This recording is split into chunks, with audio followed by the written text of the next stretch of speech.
Subhanallahi wa bihamdihi. Subhanallahil azim. Бүгінгі күні пайғамбарымыз саллаллаху алейхи уассаламдан Айша енемізден сұрағанда пайғамбарымыздың мінезі қандай эле дегенде Құран деп қойды да. Бұның мағынасы қандай Құран? Құран түшірілген бір Құран, пайғамбарымыз басып жүрген Құран. Эмне нерсе Құранда болса пайғамбардың жашоосунда бар, эмне нерсе пайғамбардың жашоосунда көрсеңіз ошо Құранда бар. Аллаху акбар. Мына бизге иттиба, то есть ергешүү негизи Кур'ани Каримге амал. Эми Кур'ани Каримде Аллах субханаху ва тааля айтат: "Ма атакумур расул фахудуху ва ма нахакум анху фантаху." Эмне нерсени пайгамбар Мухаммад алейхиссалам силерге берсе, оны алгыла. Эмнеден тыйса, андан тыйылгыла. Эмнеден тыйса, андан тыйылгыла. Демек тугандар, бүгүнкү күнү биз Кур'андын акысында өтө кемчилик кетирип атабыз. Ал кандай? Көп алымдар ар кандай рисала жиберет, ар кандай окуп атабыз. Не деп?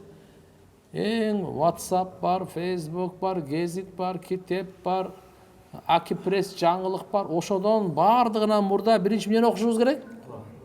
Кичине Кур'ан окуп коелу, кичине. Андан кийин башканыкын окуйлу. Баары бир окуйбуз, өзүнчө каалайбызбы, каалабайбызбы окуйбуз. Комментарий бересиздер баардан. Окуп туруп. Кур'анды окуп туруп комментарий берели. Биринчи Кур'анды окуп, кичине болсун, кичине болсун. Кичине болсун Кур'анды окуп, андан кийин башкага очередь. Башканы окуба деген жери жок. Биринчи Кур'ан, анан кийин. Ошо иншалла ушундай адамдар болду, Кур'ани Каримди хатым кылат бир күндө. Бизде бир бала бар эле да, чогуу окуйт эле. Айланайын. Ушул күнгө мындай эми, ал менен мен 6 жыл чогуу окудум. Ойгонот го. Пайгамбарыбыздын дуасына айтат. Алхамдулиллахиллади ахяна ба'дама аматана ва илайхи нушур. Айттыбы? Кур'ан окуйт, таратка чейин Кур'ан окуйт. Туалетке кире чекти. Көзү ачылып эле кетет да, бирок Кур'ан окуп кетет да.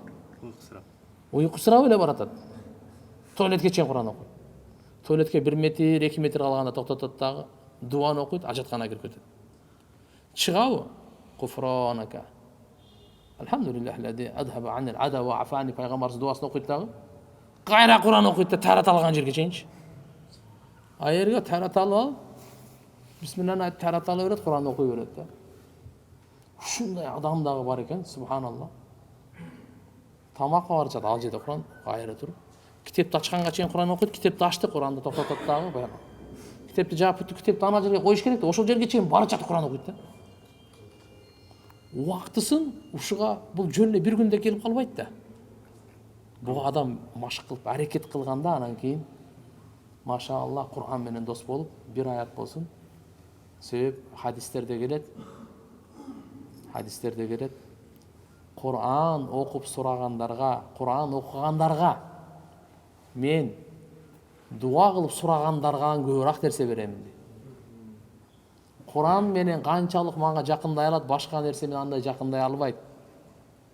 Түшүнүп дагы, түшүнбөстөн дагы. Сиз кыжалат болбоңузда, араб тили менен качан түшүнүп кандай Кур'ани Карим ушундай касиеттүү, кереметтүү. Ким болбосун окуса, Аллах субханаху ва тааля өзүнө жакындатат. Антен өзүнүн сөзү. Өзүнүн сөзү. Таврат, Забур, Инжил бардыгы Фатиханын ичинде.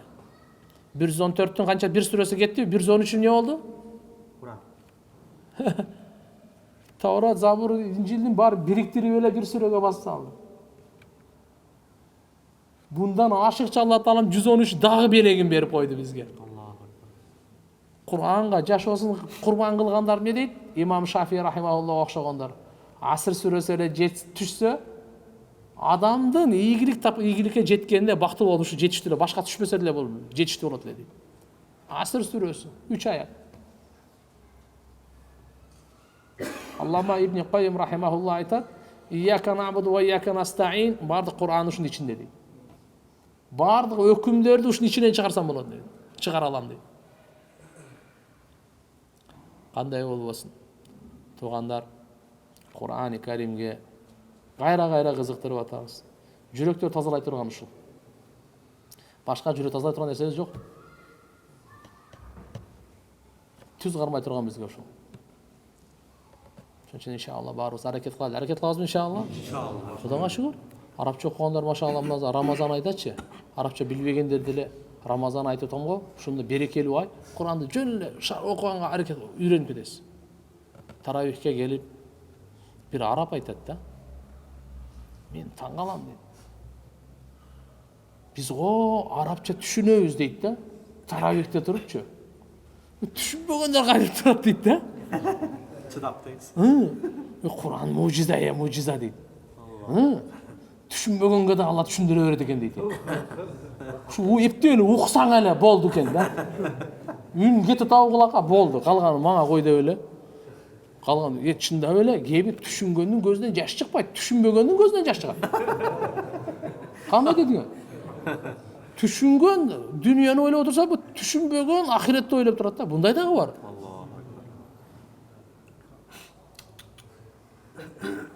Таң калышты. Аллаху акбар. Ла илаха иллаллах. Суроо барбы? Мен бир бала суроомду берем деди эле бая. Кетип калды окшойт мен. Наушник бар. Зикир жалпы. Зикир менен таспирдин айырмасы кандай дейт? Таспих субханалла дешти, ушу таспих болду. Хорошо? Таспих деген. А зикир буга салават деле, истигфар деле, ла илаха иллаллах, Куран окуу, дуа, бардыгы зикирге кире берет. Америкаданбы? Мусулмандардан сиздерге ысык салам биринчи. Аманатын айтып коет. Азан боюнчабы? Америкада биздин барганыбыздын зыяратыбыздын себеби үчөө болгон. Биринчиси Америкадагы ислам, мусулмандардын абалы менен таанышуу. Экинчиде диндер аралык диалог. Христиандар ал жерде эми көп. Америкада 1% мусулман экен. 350 миллион тегерек болсо, эми где-то 3,5 миллион айтышкан. Бирге булардын айтышы боюнча 1% деп атат, башкалардын айтышына караганда 2-3% дейт. Кандай болбосун аз. Ал жерде анан кийин ушул жөөттөр менен еврейлер, христиандар менен мусулман аз болуп туруп кандай мамиле кылып атышат? Кандай кылып ушулар жашап атышат? Экинчиси ушул. Үчүнчүсү кыргызстандыктарды зиярат кылуу. Ошол жердеги Кыргызстандан барган биздин мусулман бир туугандарларды ошолордун ал акыбалынан кабар алып, суроо жообуна жооп берип, ыймандашып, жүздөшүп дегендей. Ушу 3 максатта барганбыз. 12 күн болдук. Вашингтондо болдук. Чын айтайын, үйрөнө турган нерсе көп. Чын айтайын, пайгамбарыбыздын адеп аклагы айтылган мамиле, адеп акылак шариятында амал кылгандар бизге караганда көп. Мен ибадат менен акыйданын маселесин айтпай эле турам. Тазалыкты айтып коеюн жөн эле. Же тартиптүүлүктү айтып коеюн, же баш ийүүнү айтып коеюн, же бир жылмайып учурашууну айтып коеюн. Мисалы, кийим үстүнө жолсоң да жылмайып учурашат да.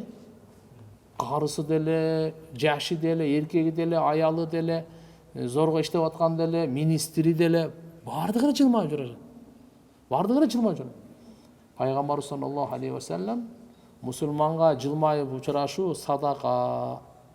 Кабаң бүркөбөй, өңүңө ачып учураш, Алла Тааланын тарабынан 100 рахмат түшсө, эки учурашкан, бирөө салам алейкум, кабагын маанайын жарык ачык учурашкан, Аллага көбүрөөк жагымдуураак да.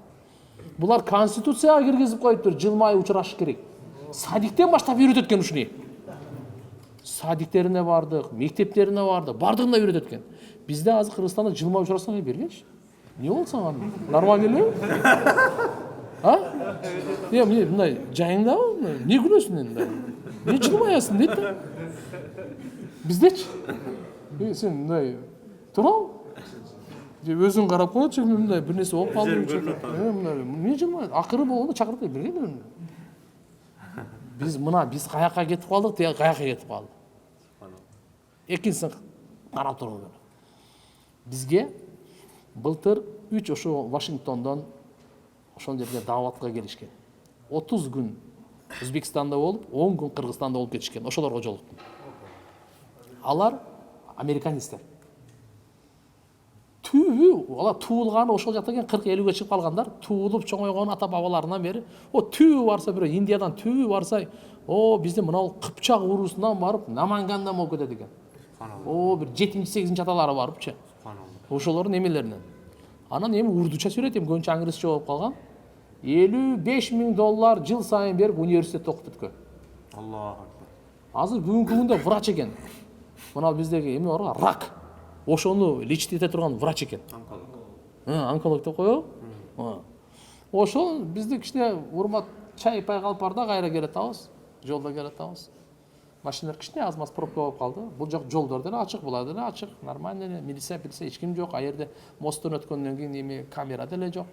Анан айтып атат мындай дейт. Мен дүйнөнүн жарымынан көп мамлекетине барганмын дейт.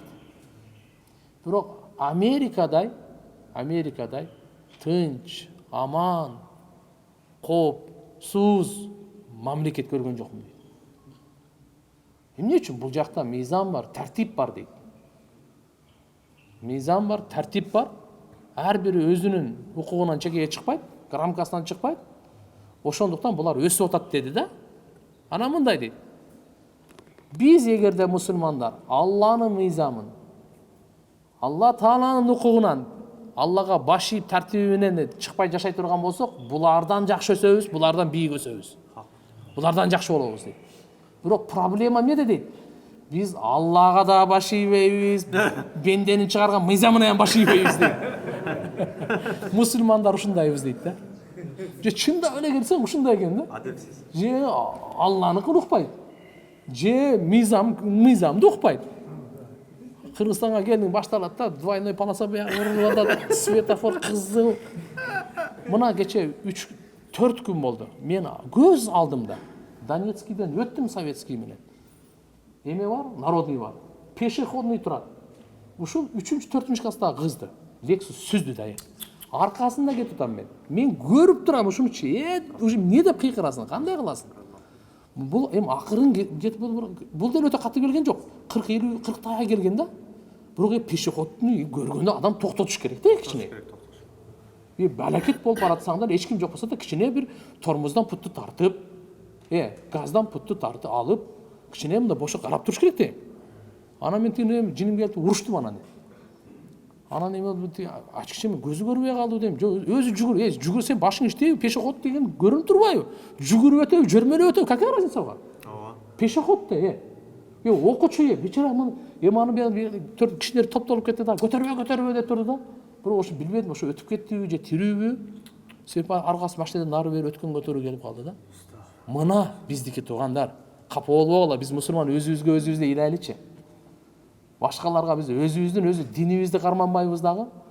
Ананда кыйынбыз биз. 2 рекет намаз окуп алып, асмандан түшкөндөй сүйлөйбүз. Бизде кемчилик ушунчалык көп.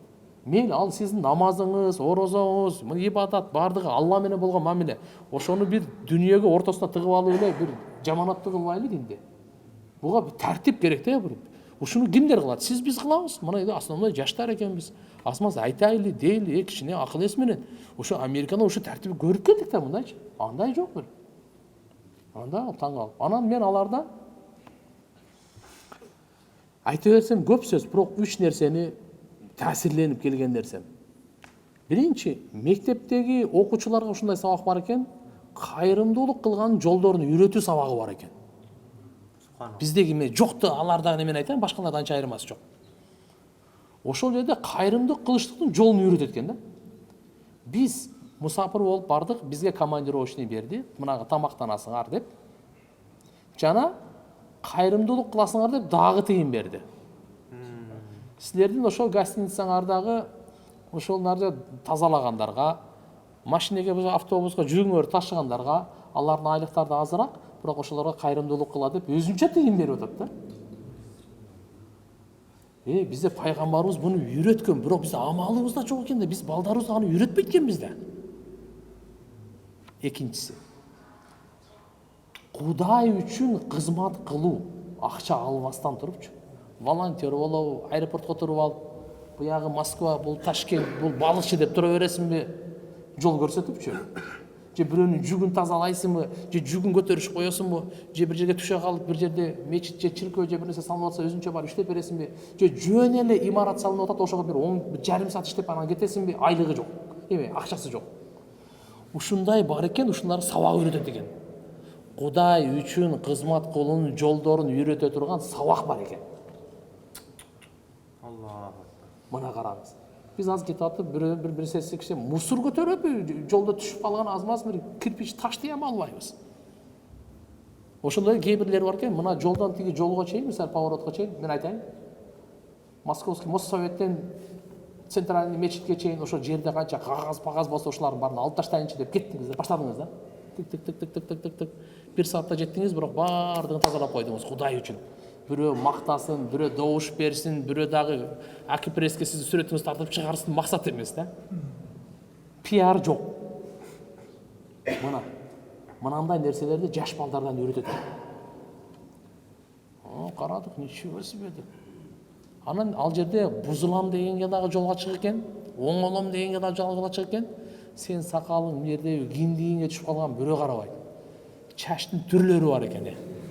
Өрүп алган, оң жака, сол жака, демократия ошондой экен. Бир немелерге жолугуп калдык, мектеп окуучулары, 6-7 класста окуучулар биз менен жатып алып сүйлөштү да. Путук алдынан анан, ал мугалимдер отур, тур, путуңу жыйна, бул деле жок экен. Бирөө ушу чачып башка берет, силердин мамлекетиңерде парикмахерский барбы дейт. Бар десем. Меникинде прическа жасай алабы.